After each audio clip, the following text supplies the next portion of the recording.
record. Oh, it doesn't, okay, it doesn't even ask you where to record it, so I hope it recorded in the right place. Oh, boy. It says okay to me. Okay. We'll find out. Okay, okay, now, oh, I'm gonna mute, I didn't mute everybody, just said, participants is over here. I've got to mute all.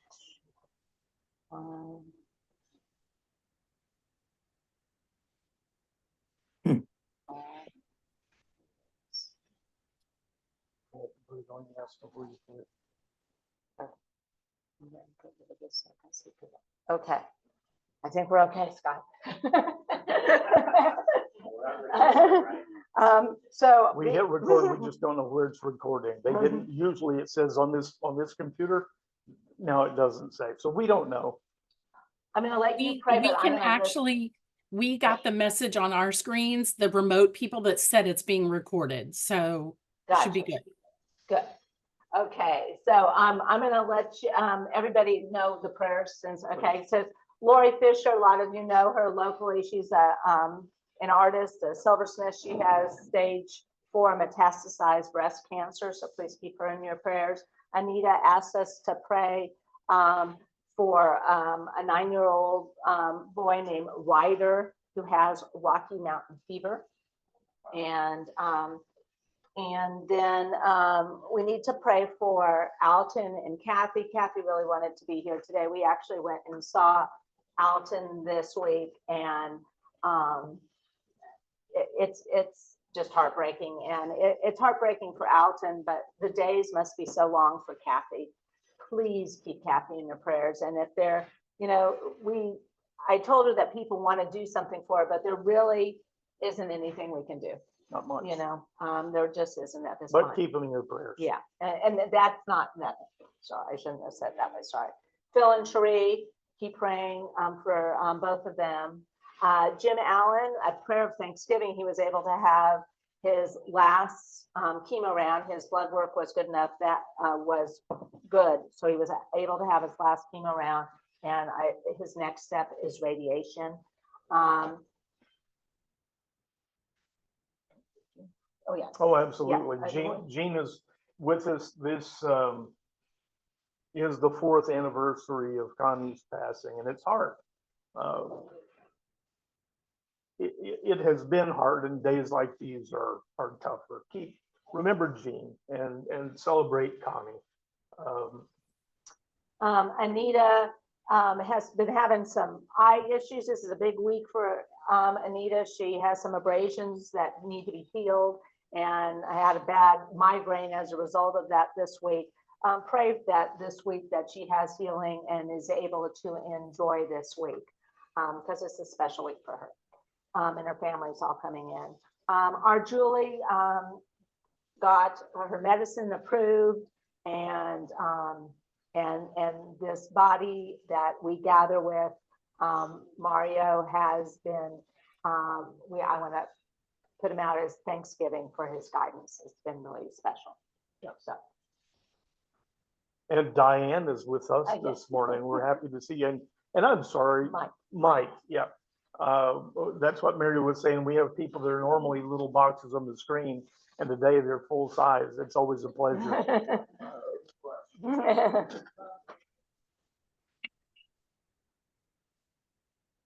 God, we always strive to come thankful, come acknowledging your presence, your authority. Some weeks are harder than others.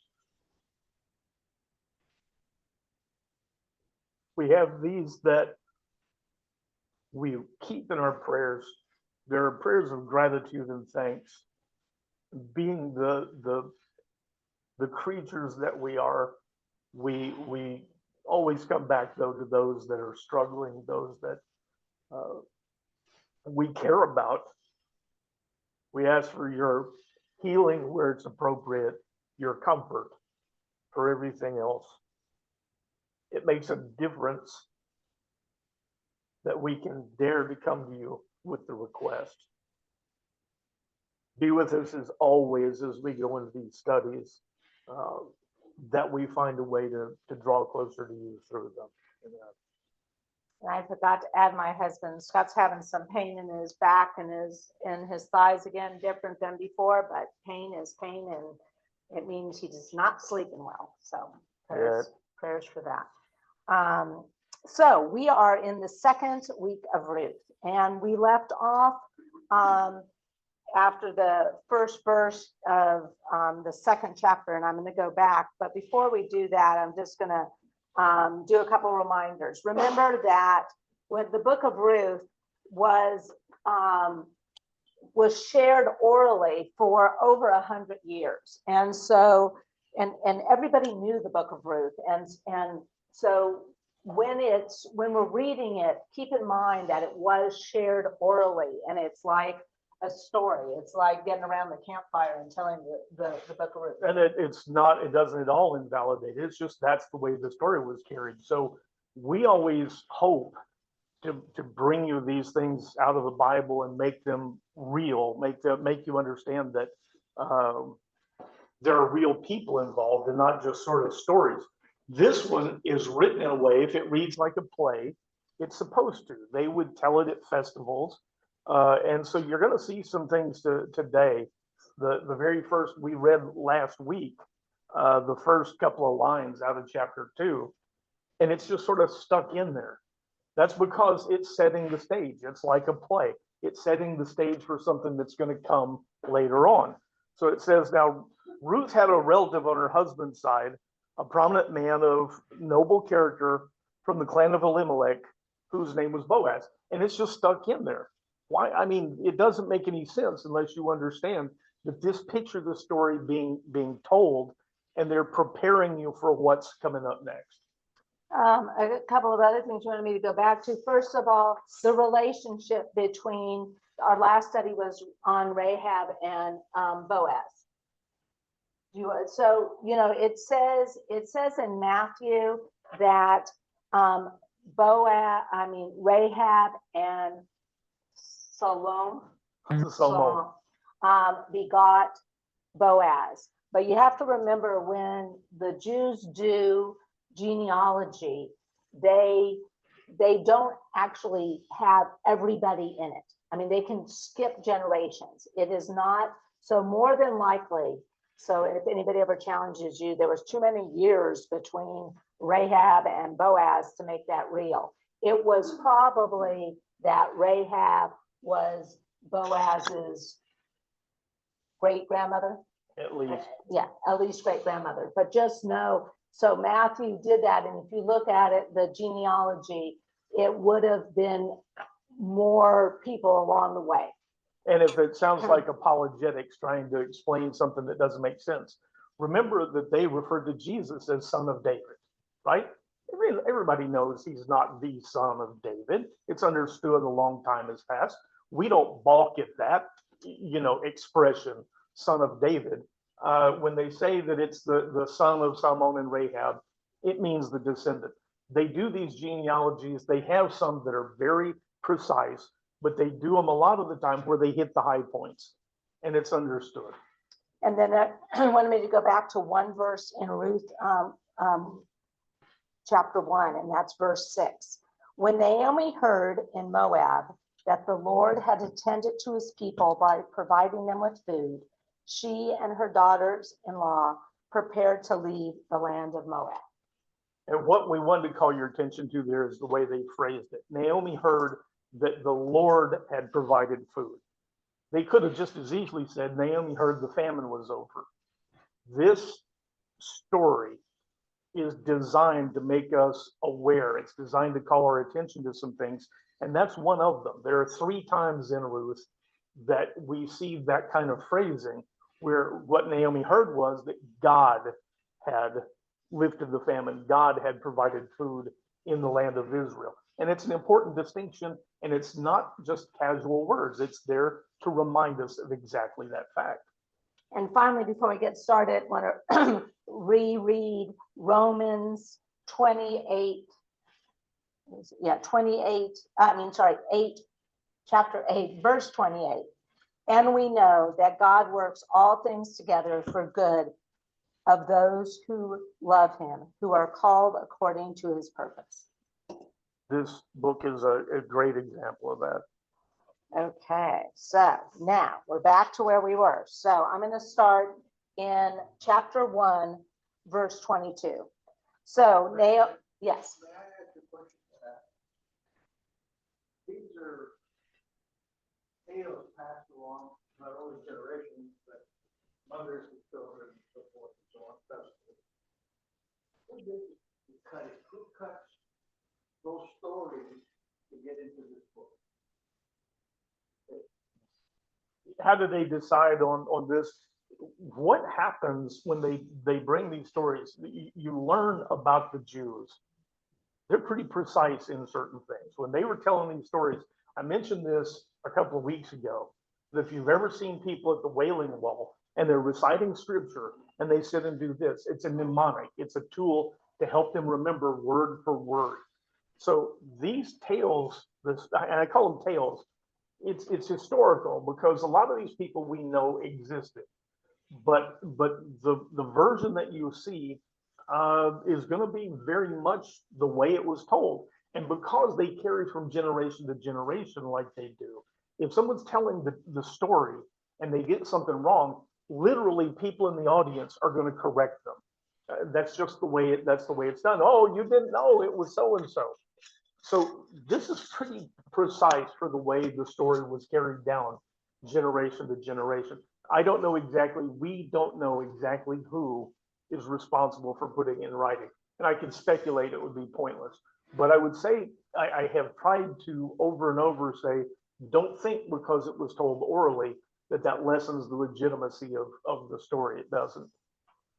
So Naomi returned from the land of Moab with her daughter-in-law Ruth, the Moabitess, and they arrived in Bethlehem at the beginning of the barley harvest. Now Naomi had a relative on her husband's side, a prominent man of a noble character from the clan of Elimelech, whose name was Boaz. Important part before we go on to remember is that this was the beginning of the barley season, which would have been probably mid-April. Okay. And Ruth, the Moabitess, said to Naomi, "Please let me go into the fields and glean heads of grain after someone in whose sight I might find favor." "Go ahead, my daughter," Naomi replied. So Ruth departed and went out into the field and gleaned after the harvesters.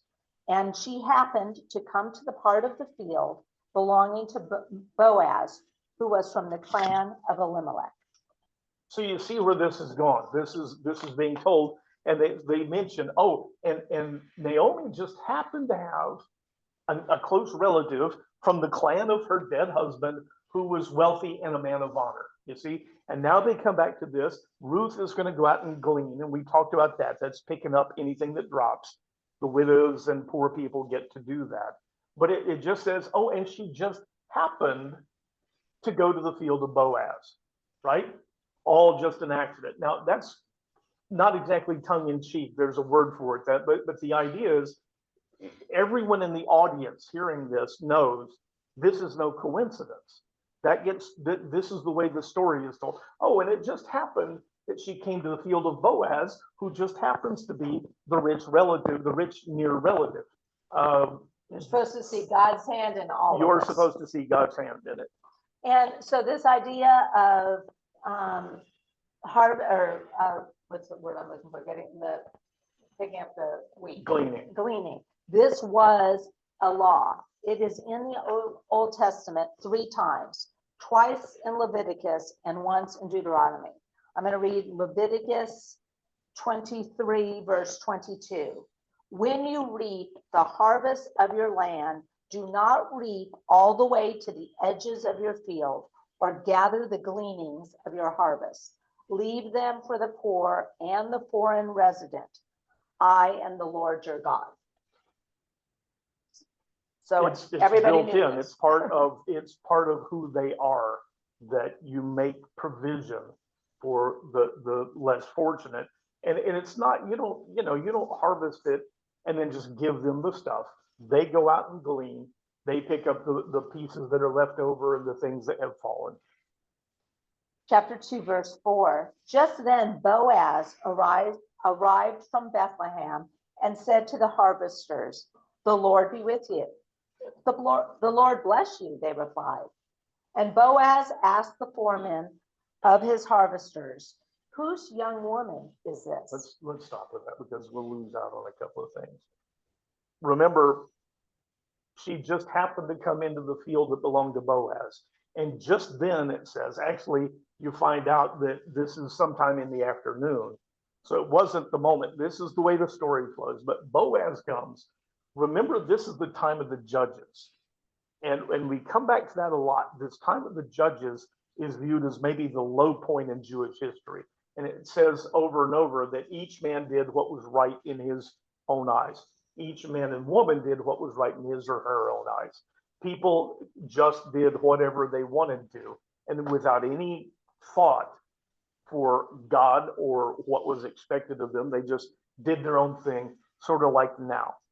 And yet, what this what this story shows us, is Boaz shows up and greets his people, "The Lord bless you." Boaz is different. Boaz still maintains the faith, and you're supposed to see that. And then his people speak back to him. Actually, Boaz said, "The Lord be with you." And his people spoke back. They replied, "The Lord bless you." So you see, Boaz has also hired people that still have the faith. No accident. You're supposed to hear who Boaz is, and he's a righteous man. And those are rare in these days. The people who live close to this time would have known that. We have to work at it. And so, Boaz is from Bethlehem, and his land is outside of Bethlehem, and Boaz arrived just then. Once again, the timing of that is not an accident. It's right. And you notice what he says, Mary read it. Whose young woman is this? It's an odd way to phrase it, like she's a possession. But he takes notice of Ruth and says, who is that? And we're going to say this several times. There are people who get all queasy about this is a story in the Bible where a man sees a woman there and says, "Wow, who is she?" That's what happened. And you're going to see it be revealed more and more as the story goes. Hey, Scott. Yes, I sir. have a quick question. So I'm looking at the. Is your mic on? Yes, sir. All right. I'm looking at the ESV. That's what I Right. follow here. And so the beginning of chapter 2 says, "Now Naomi had a relative of her husband, a worthy man of the clan of Elimelech, whose name was Boaz." Okay, so that's just like an introduction. And Ruth the Moabite said to Naomi, "Let me go to the field and glean among the ears of grain after him, in whose sight I shall find favor." So it almost sounds like Ruth already knows about. Yeah, but I Boaz? can see how you would think that, but you're going to see coming up later on that same term gets used. Okay. She doesn't know who this is. She says, and she's asking for permission from her Right. mother-in-law. She treats her like her own mother, and she says, "Let me go out," and because probably times are real hard for them, right? Mhm. So let me go out and glean out of the fields and find someone in whose sight I may find favor. That they will allow me to do that. And what does that mean to you? Well, it means that even though they're supposed to let people glean, in this day, in the time of the judges, it's not an automatic. There are people who are not following God's law who say, "Get out of here, you poor people. You don't get anything." So she's got to look for someone in whose sight she may find favor, that will still follow the law, that will let me go out and get some food for us. And it's a good question, because I wondered but you'll see it later that it comes up again. Verse 6, the foreman answered, "She's the Moabitess who returned with Naomi from the land of Moab. She has said, 'Please let me glean and gather among the sheaves after the harvesters.' So she came out and has continued from morning until now, except that she rested a short time in the shelter." So, the foreman says, "Oh, she's the Moabitess everybody's talking about," because Ruth, having stayed loyal to her mother-in-law, having moved from a place where she knew everyone to a place where she knows no one, and she's an outsider, has done a good deed by her mother-in-law. It's known as a mitzvah. She's done a mitzvah for Naomi, and her reputation has gotten around that I mean, this is a nice thing that she's done. She could have gone back to her own people and left Naomi on her own. And instead she chose to come with her. So it says that's the Moabitess everybody's talking about. And he says, and let me tell you, she's a good worker. She showed up here this morning, we let her go, and she worked all morning. She spent a little bit of time, you know, getting a drink and in a little shade, but she's back out in the field working again. So you see the character development. They've explained who Boaz is. He's a righteous man. And now this has shown that Naomi is a person who even though she's gleaning, Ruth is a person, even though she's gleaning, she's out there working hard. She's not just trying to pick up the you know, or get the low hanging fruit, as they say. She's a worker. Verse 8, then Boaz said to Ruth, listen, my daughter, do not go and glean in another field, and do not go away from this place, but stay here close to my servant girls. Let your eyes be on the field they are harvesting, and follow along after these girls. Indeed, I have ordered the young men not to touch you. And when you are thirsty, go and drink from the jars that the young men have filled. At this, she fell on her face, bowing low to the ground, and said to him, why have I found such favor in your eyes that you should take notice of me, even though I am a foreigner? Boaz replied, I have been made fully aware of all you have done for your mother-in-law since the death of your husband, how you left your father and mother and the land of your birth, and how you came to a people you did not know before. May the Lord repay your work, and may you receive a rich reward from the Lord, the God of Israel, under whose wings you have taken refuge. Good. Okay. So Boaz, for whatever reason, takes an interest, and he goes to meet Ruth. And he says, look, don't go anywhere else. Why would you go anywhere else? For one thing, it's easier to glean early on. Once people have started picking stuff up, you have to work harder to find the pieces. But he said, don't go anywhere else. Stay here with my servant girls, glean among the people who are harvesting. Now that's a sweet deal, because they don't have a chance to bend over and pick anything up. You're there while they're harvesting. And he says, I've instructed the young men not to touch you. Times they may have the right to glean, but you don't do that unless there's kind of a tradition that these poor women are fair game. I mean, it happens. We're in the time of the judges where this kind of stuff is commonplace. And even among his hands, he felt like he had to go tell them, keep your hands off of her. That tells you a lot about the plight of these women and orphans, you know, widows and everything. Times are not easy. And Boaz, again, for whatever reason, tells her, you stay here, glean among among my people. And he even said that she could drink from the water jars that the young men had filled. Today, in this world, there are places where villages don't have water. Usually it's the women, but somebody's got to walk down to the river, and it's backbreaking work. Water's heavy, and they carry it back, and they'll spend half of their day literally just hauling water for that day.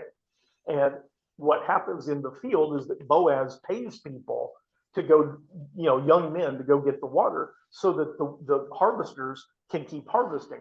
You have to get your crop in a hurry, or you'll stand a chance of a lot of it going to waste. So once it starts, but the gleaners have to go get their own water. He's not paid. We don't pay people to get water for you. You're getting enough of a break. And he tells Ruth, don't bother getting your own water. I've got guys who do it. You get to, just like as if you were being paid, you're one of my paid workers. You have all the privilege that they have. So this would have been unusual. This would have been highly unusual. Everybody would have noticed, wow, what is this? The other couple other things, Boaz does refer to Ruth as my daughter, and we believe that the reason he does that is the idea of the age difference. Yeah, he's much older. Then the last thing, I was gonna give you a chance. Are you done with that part? Yeah. All right, I want you to read though. Let's see. Start at verse, what is it, 13? No. Start at verse 12. May the Lord repay your work, and may you receive a rich reward from the Lord, the God of Israel, under whose wings you have taken refuge.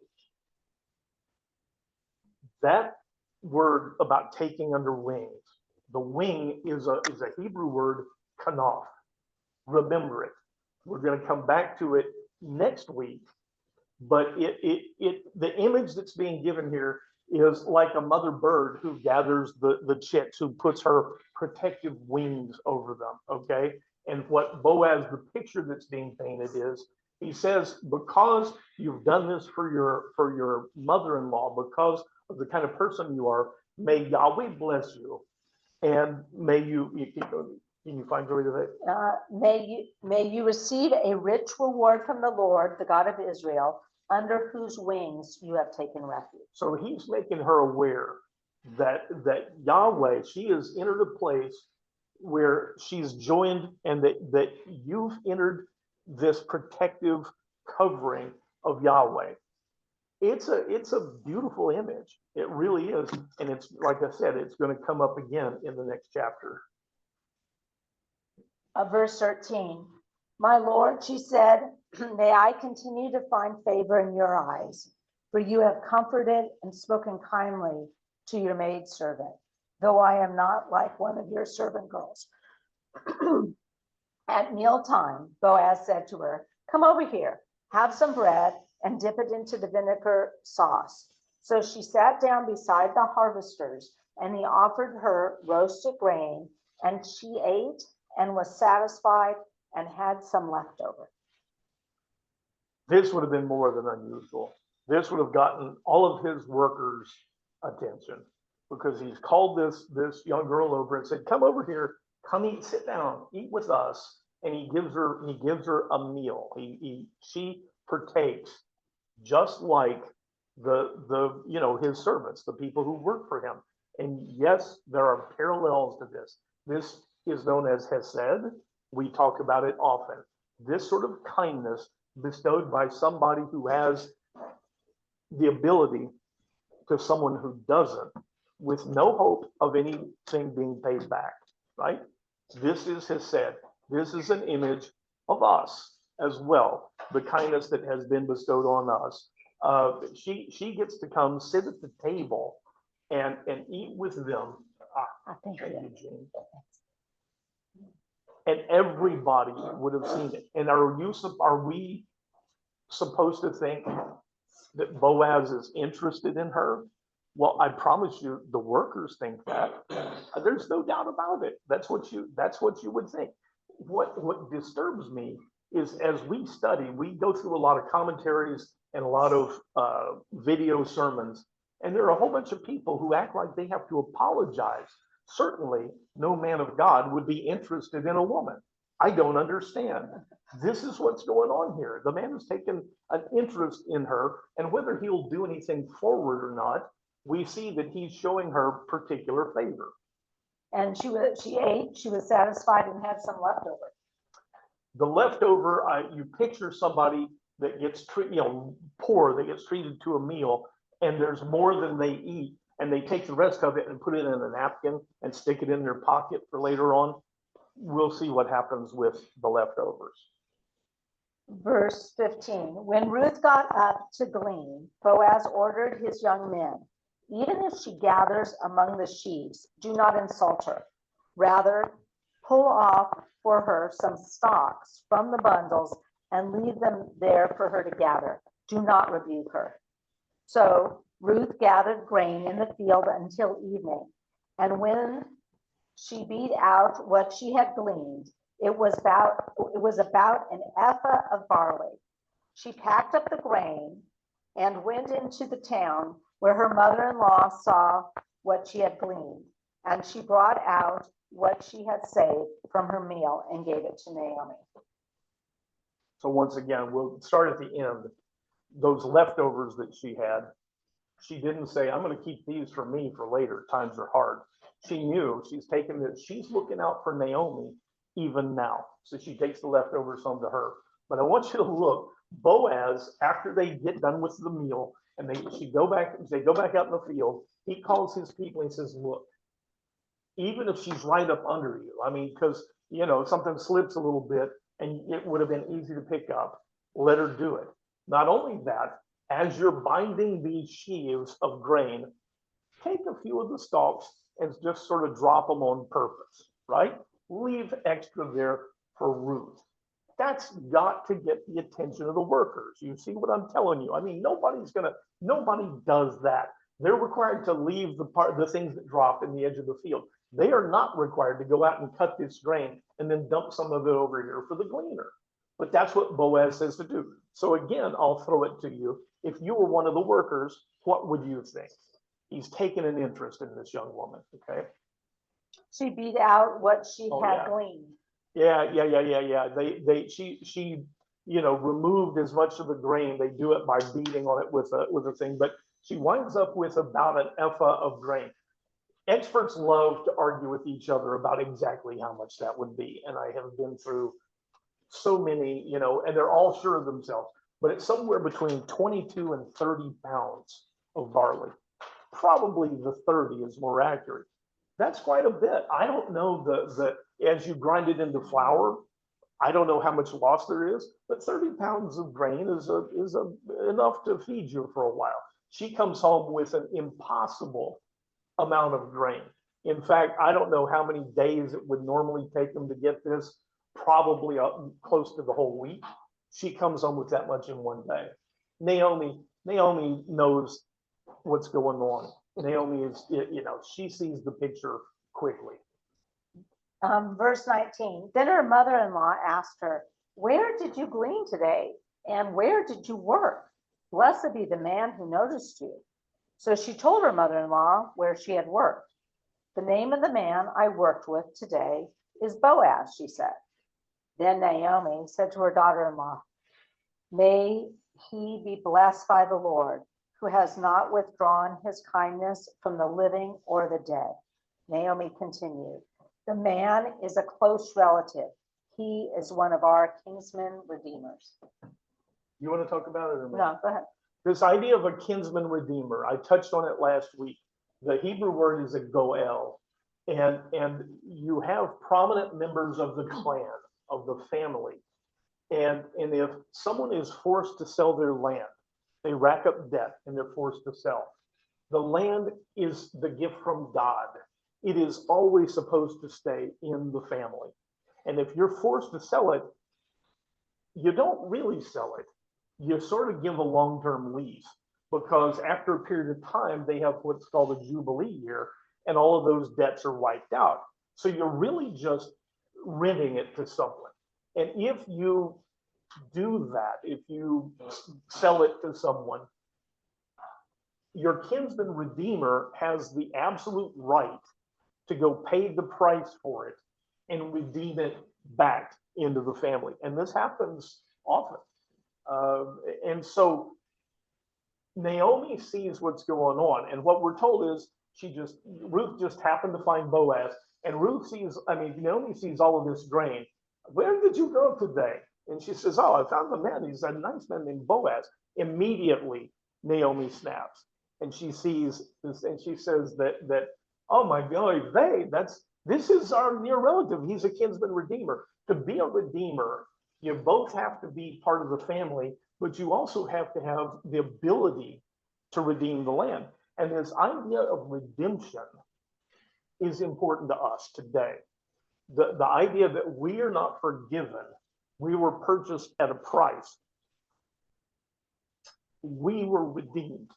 And the idea would be, there's a story about a man that is a judge, and a young woman comes before him, and she's done something, and he under the law, he has no choice but to find her guilty and to set a fine, a penalty that he knows is far too much for her to pay.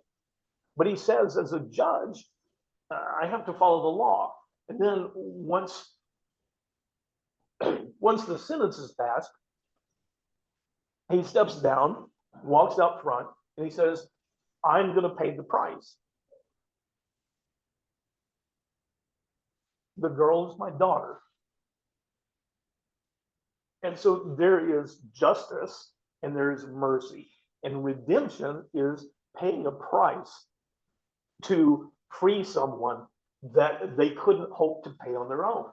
So this is a redemption, as this thing is going to turn out. This kinsman redeemer has the ability to take up some of the position that the dead husband was supposed to have. And we'll get into the details, but Naomi recognizes it in a hurry. And a couple of things, Naomi, last week when we were studying Naomi, and when she came back and she says, don't call me Naomi anymore because that meant pleasant. Call me Mari, which means bitter, because the Lord has withdrawn his hand from me. We wanted to make sure we understood that, she was bitter. She thought, but she never stopped believing in Yahweh. And that's an important distinction. For us in 2024, when you go through a bad time, it doesn't mean you're not bitter. You don't feel like, why did this happen? But there's a difference between that and still believing in God. She believed in Yahweh. And so, that is one thing that I wanted to make sure. So here she says, after she realizes that God has his hand back in, is now giving her favor, she says, the Lord has not withdrawn his kindness.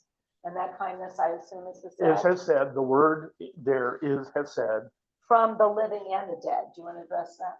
Yeah, and so she finds out that it's Boaz, and she sees that this is not coincidence. And she says, may the Lord, may Boaz be blessed by the Lord, by Yahweh. Yahweh, who has not withdrawn his Hesed from the living or the dead. Who could that mean? The living are Naomi and Ruth, but she's saying he hasn't withdrawn his favor from the dead, which would be the dead husbands. Because one of the things that the kinsman redeemer can do, or that a close relative can do, is this levirate marriage, where they actually have a child, and that child is viewed as the son of the dead husband. Okay?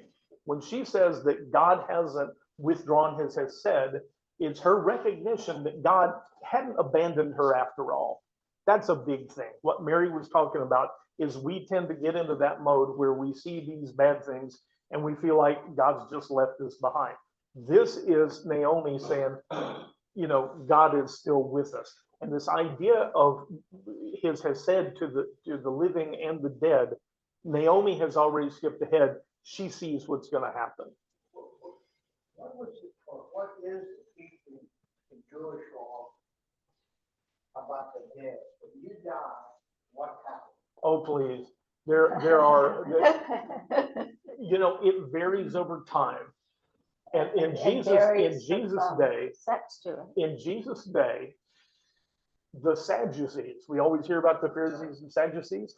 The Sadducees believed when you die, that's it. It's blackness. So when you say what was the belief, it depends on who you're talking to and what period of time you're talking about. It's all over the place.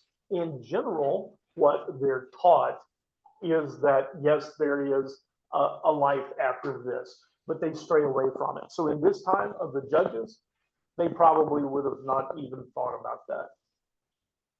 So Naomi is fully committed, died or dead. The Lord is. Naomi believes that God has shown is in the process of showing favor to them, but also if Ruth winds up involved in an elaborate marriage and bears a son, he becomes the heir of Elimelech and the heir of Mahlon, the dead husband. So Elimelech's family line is not dead, and that is so important to the Jewish people. Yep. Yes. So a couple of questions. Let's see. I think, Mary, what you said about she never stopped believing in God. I don't know how to say this.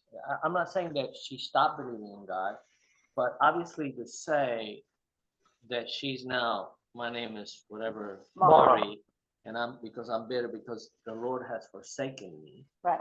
It's just, It it's a didn't say momentary to- slip into Sure, humanness. I'll buy Right, that. yeah. You know what I'm saying? She said he's dealt with me harshly. Yeah, okay. So, that's okay. But now get me back. So they were living in Moab. Correct.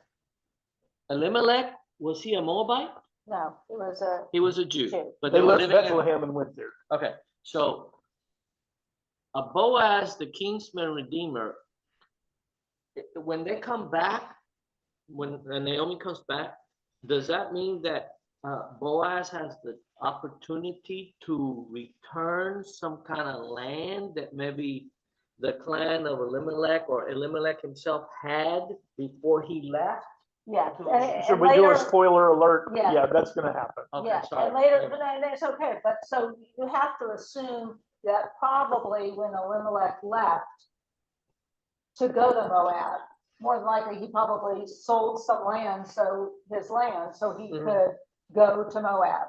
Okay. And so when he sold the land, which is, a no-no in the first place, but but people do that, and that's why you have, And as I said, nothing is permanent. Somewhere down the line, the land reverts. Right. But a kinsman redeemer has the ability to say, how much did you pay for that?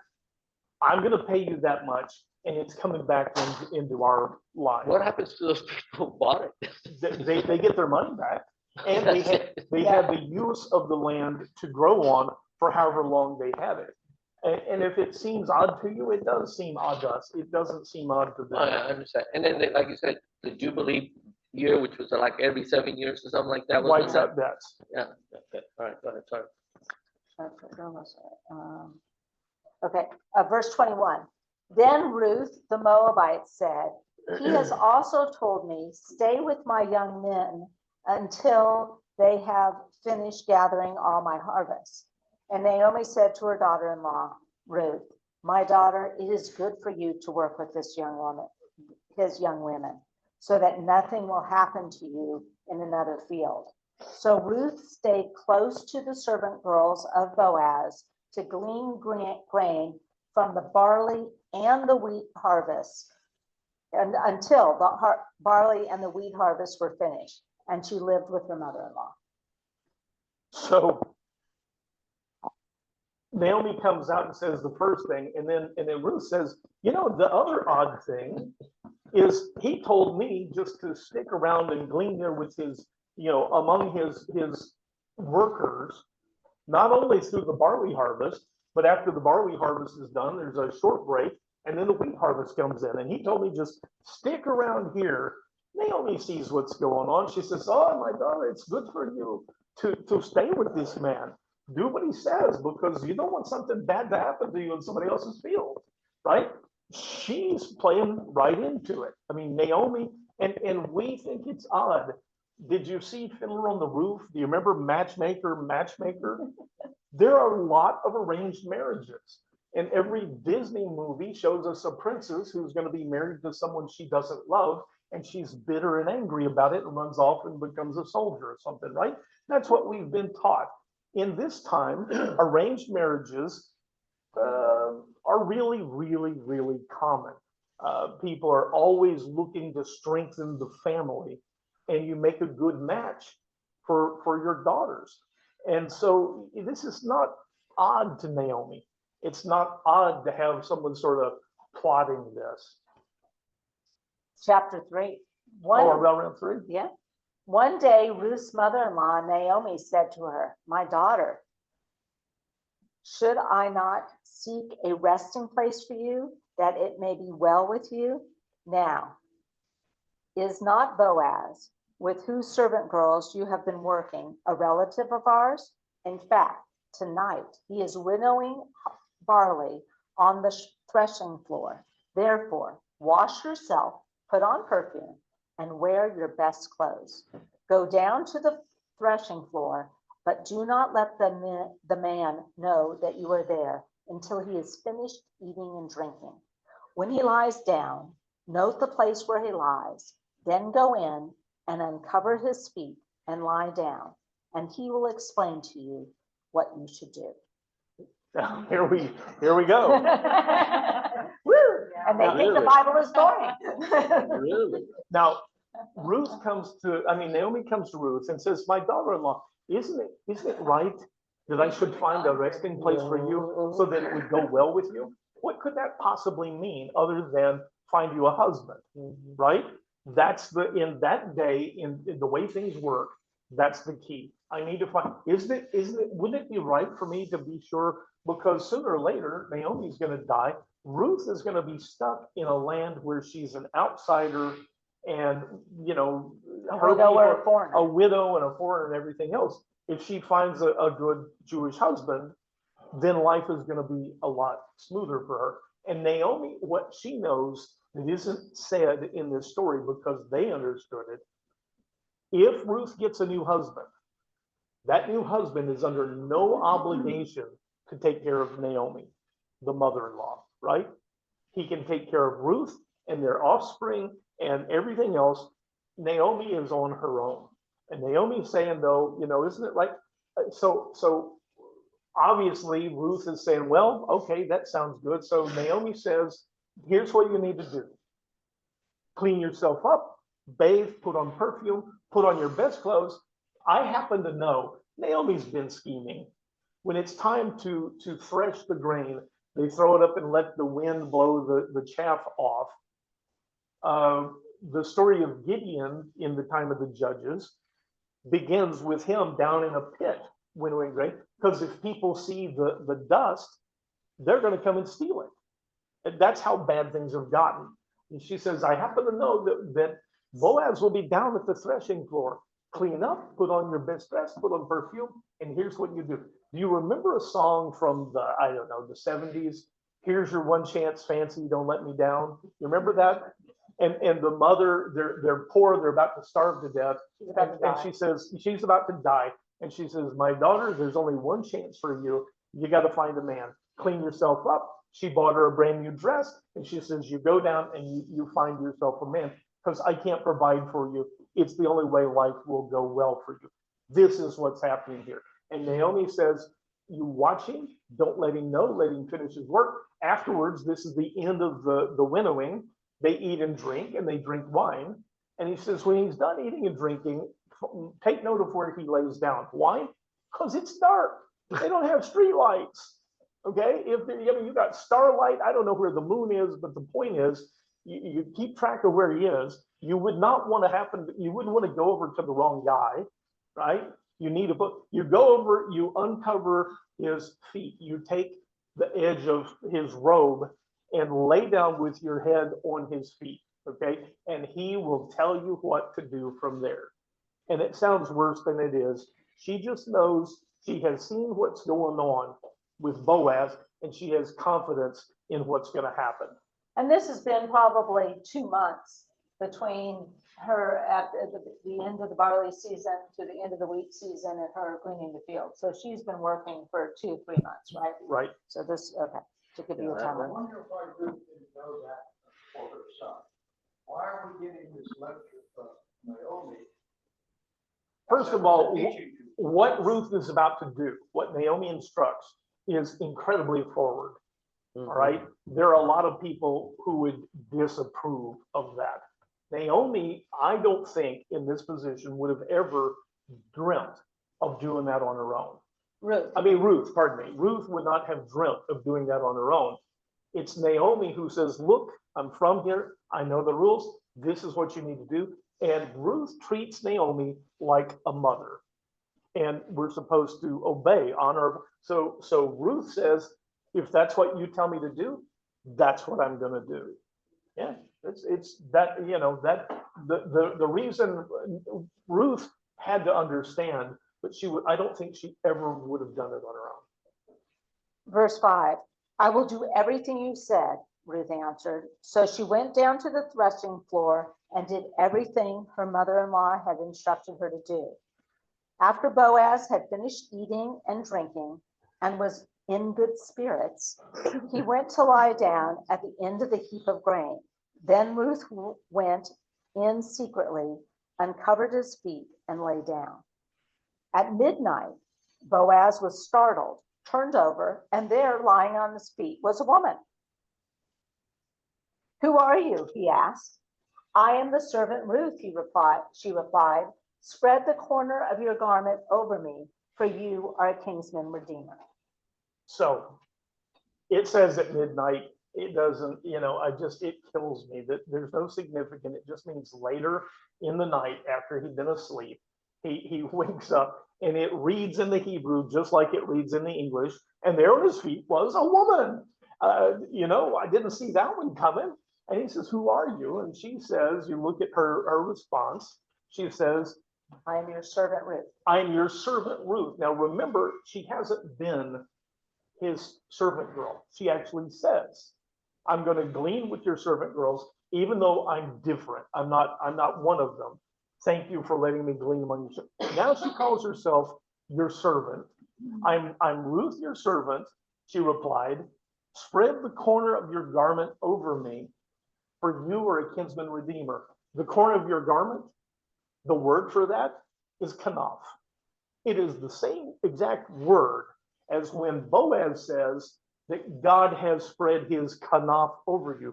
That word can mean both things. It is either a wing that gets put in protection, or it is a garment that is, associated with it. It's a beautiful thing that gets done here. She uses the exact same term that Boaz has used about someone putting his protective wings over you. She's saying, "You do that for me, for you are a kinsman redeemer." This is a marriage proposal. It's totally backwards for the culture. It's very, very forward. They're both grown-ups. This is a marriage proposal. I will tell you that starting, I don't know, the early 1800s maybe, people got so squeamish about this. This cannot be what's going on. This is the Bible. They actually said that what Ruth was instructed to put on, Naomi said, "Put on this garment." They said that was a wedding dress. They couldn't stand the idea. So they said it was so it's all kosher. It is all kosher. There's nothing wrong with what's going on here. Naomi, though, this is a marriage proposal. She says, "You're a kinsman redeemer of mine. You have the right and maybe even a little obligation to do this." Then Boaz said, "May the Lord bless you, my daughter. You have shown me more kindness now than before, because you have not run after the younger men, whether rich or poor. And now do not be afraid, my daughter. I will do for you whatever you request, since all my fellow townspeople know that you are a woman of noble character. Yes, it is true that I am a kinsman redeemer, but there is a redeemer nearer than I. Stay here tonight, and in the morning, if he wants to redeem you, good, let him redeem you. But if he does not want you to redeem you, as surely as the Lord lives, I will. Now lie here until morning." So she lay down at his feet until morning, but she got up before anyone could recognize her. This is a beautiful thing. This is Boaz. Here's what's being said. And he says, "You know what? Don't worry about a thing. I will do whatever you ask. All of the townspeople know that you're a woman of good character." In other words, probably if she wasn't, a good Jewish man might be hesitant. But everyone, you've got this reputation. I will absolutely do this for you. But there's somebody else who's a nearer relative. And the problem is, if Boaz just says, "Okay, I'm marrying Ruth and redeeming the land," later on, another person could come up and say, "Hey, wait a minute. You took my land that was my right to do, and you took it away from me." And he can literally say, "I'm paying the price now," and the whole thing comes unraveled. Boaz is a righteous man. He understands, and he tells her, "Don't worry about it. If this other guy is going to be your redeemer, he has a right to, but you'll be okay. If he doesn't, I'll do it. So don't worry. You're But gonna be okay either way. I have to take care of business first. But there's one piece in there that I want you to, this is, in the very first, that is that 16.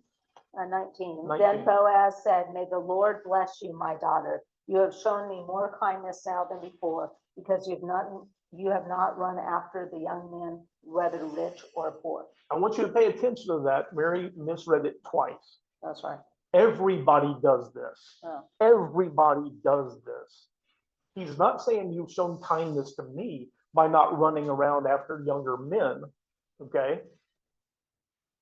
You've done more kindness than before. Who has she shown kindness to before? Naomi.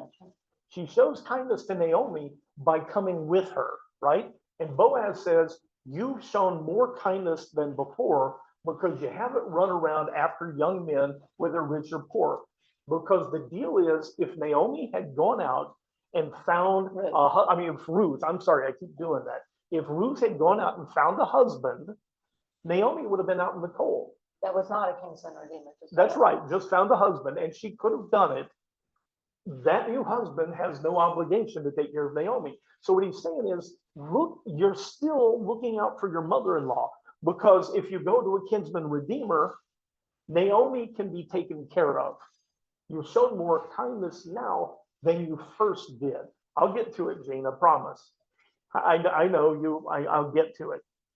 But he says, by doing this, I'm agreeing to what you want, but I have to go take your business. We have to do this the right way. Hey, Scott, Yes, but 12, he says to her, there's another worthy kinsman redeemer. If he doesn't take you, then I'll take something like that. Now it is true that I am a redeemer, yet there is a redeemer nearer than I. a closer relative. That's what that means. A closer relative to Elimelech. Yes. Okay, but he's not even mentioned or something. So is there a lot? So you're trying to tell me there's also like a hierarchy of redeemedness? Yes. So here's the thing. If the Goel redeems it, he gets access to the land. He gets the ability to farm it and take the profits off of it for nothing. Well, he has to pay, the redemption price. But this is the thing they all want. So yes, there's a hierarchy, because what you don't want to have, it is the nearness of relation. And So like his closest, if Elimelech had had a brother, his brother would have been the kinsman redeemer. if you have a piece of property that you want to sell, and at some time you've given someone else the right of first refusal, that means if somebody makes an offer on the property, you've got to go to them and say, wait a minute, do you want to buy it at this price? If you don't, then I'm going to sell it to them. It's the same sort of thing. What they can't have happen is a nearer relative saying, you pulled that out from under me. That was my right, and you claim jumped, because the land is what's at stake here. But Boaz didn't do nothing. He got, like you say, she was forward in her demonstration, whatever we want to say, and she's the one that apparently chose him, and so she's then come, well, now you're my kinsman redeemer, so cover me. So let me see if I can put this into terms for you. We have to go, and it's time. Okay. And you're going to see the last. It's a beautiful thing, and how it comes out. But what you're supposed to see, what those people hearing it would have understood. Boaz is older than Ruth. Call her daughter. It's really, really, really unusual for a Jewish man, especially one with money, to not be married. We don't know if his wife died, if he was never married. We just don't know. We aren't told anything about a wife. But if I were going to try and read into this, it would be that Boaz, while seeing Ruth as beautiful and as honorable, what was it? Even Solomon writes that to find a a wife who's dependable so he sees her, but he probably is not going to try and make any advance to say, we should get together because he's older. Ruth is an outsider Moabitess. For her she's not supposed to be approaching a man saying, do this anyway. So they're not going to get together. And Naomi is wise about these things, and Naomi understands the customs and what goes on behind the scenes. And so she sets it up. He's not going to make the move on his own. Ruth is not going to make and so Naomi steps in and she says, look, I know this guy's interested in you. I know he's a good man. He's also a kinsman redeemer. You go down there and make the marriage proposal, and I'm telling you, he's going to say yes. He's going to pick up on it. And she was right. And there is nothing unsavory about any of this other than they have some customs, and there would be people that would, click their tongues at this, like, oh, look at them. And a couple of things with that, he made sure that she stayed there and left before it was light, so nobody saw her. I mean, he's keeping. Nothing in the story is an accident, right?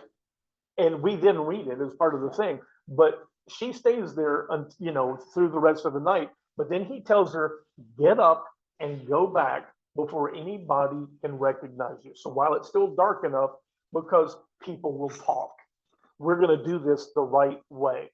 And we're going to do it so that people don't talk when we do it the right way. So if Naomi's so aware of customs, why doesn't she know there's another closer kinsman redeemer? And go to him? That's a good And, question. She yeah. she might have known, but she also knows that Boaz is a really good guy, and Boaz, he could have said, let me go for this and I'll work it out later, but he's a righteous man. He's going to do what's right. And we'll see it. It would require speculation, but the point is you see Naomi's hand, but what we're supposed to see through all of this is God's hand through this series of amazing coincidences, right? We see that in our own lives. And if you pay attention to it, you recognize that sometimes the things that you think are disasters turn out to be just what it takes to move you from where you are or where you were to where you need to be. That's what we're going to get. And the last part of this is it's beautiful how it comes out. Remember that idea of kanaf, though.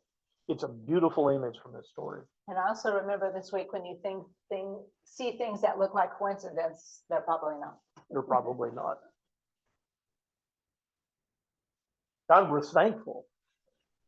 We see in our own lives and sometimes overlook your hand, the movements, the coincidences, and we forget to pay attention.